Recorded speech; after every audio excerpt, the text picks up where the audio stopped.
Ok, j'ai développé beaucoup de prototypes de jeux vidéo. Certains fun, la plupart non, mais ils ont pratiquement tous un point commun. Ce sont des jeux vidéo 3D. Déjà, parce que je suis pas un bon illustrateur ou pixel artiste. Vous pouvez d'ailleurs vous en douter en voyant la profusion de Shutterstock que j'utilise. Mais il y a un petit problème. Sur tous ces jeux que j'ai prototypés, je n'ai pratiquement jamais conservé mes modèles 3D.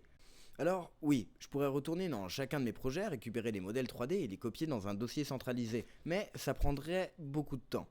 Vraiment beaucoup de temps. Et ça ne serait pas non plus très optimal. Par exemple, si je change de poste de travail et que je n'ai plus accès à celui-ci, alors je serais bloqué. Une première solution serait d'utiliser un service cloud comme Google Drive ou K Suite. Mais tout deviendrait plus long. À chaque nouvelle version d'un modèle 3D, je serais obligé de le placer au bon endroit dans mon moteur de jeu et d'en faire une copie manuelle directement dans mon drive.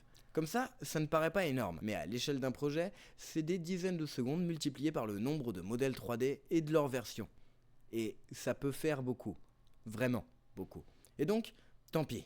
J'ai mis de côté cette idée pendant un petit moment, jusqu'au jour où j'ai travaillé sur un projet Godot avec un ami, Datfrog. D'ailleurs, si vous aimez tout ce qui est visualisation, effets graphiques, je vous conseille son GitHub que je vous mets en description. Bref, on voulait faire un jeu de voiture téléguidé coopératif, asynchrone inspiré des mécaniques de piratage de Watch Dogs.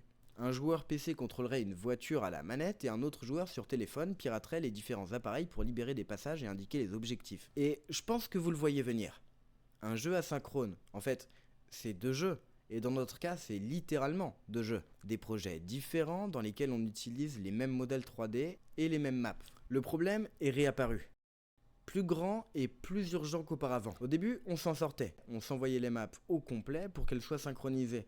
Mais on devait le faire à chaque fois que la map grandissait ou changeait, sans quoi l'un des joueurs ne pouvait pas comprendre la situation de l'autre. Et c'est là le point de bascule de notre histoire. Des allers-retours incessants entre logiciels de modélisation, moteurs de jeu et quand ça fonctionne, d'autres allers-retours d'un projet à l'autre. Bref, une méthodologie très fastidieuse. J'ai donc commencé à faire une liste des actions qu'on devait faire à chaque étape, dans le but de pouvoir en soustraire le plus possible. Ce qui m'a le plus vite frappé, c'est le transfert de données, d'un logiciel à un autre et entre les différents projets. Devoir à chaque fois passer dans l'explorateur de fichiers pour exporter, importer, déplacer, envoyer. J'aurais voulu faire ces tâches répétitives en une seule action, appuyer sur un simple bouton.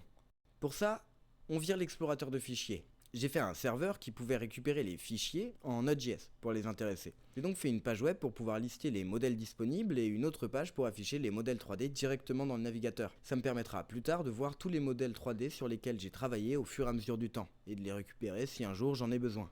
Ensuite, il fallait que je puisse envoyer les modèles au serveur. Pour ça, je pouvais faire une page web. Mais c'est aussi un aller-retour. Et j'ai donc commencé à faire un plugin Blender qui me permet de nommer les modèles 3D et leur état d'avancement. Ça me permettra de pouvoir améliorer les modèles 3D au fur et à mesure du temps. J'ai aussi ajouté un bouton qui exporte automatiquement le modèle au format compatible Godot et qui l'envoie au serveur. C'est bon, j'avais tout ce qu'il fallait côté Blender. Maintenant, je pouvais m'occuper de Godot.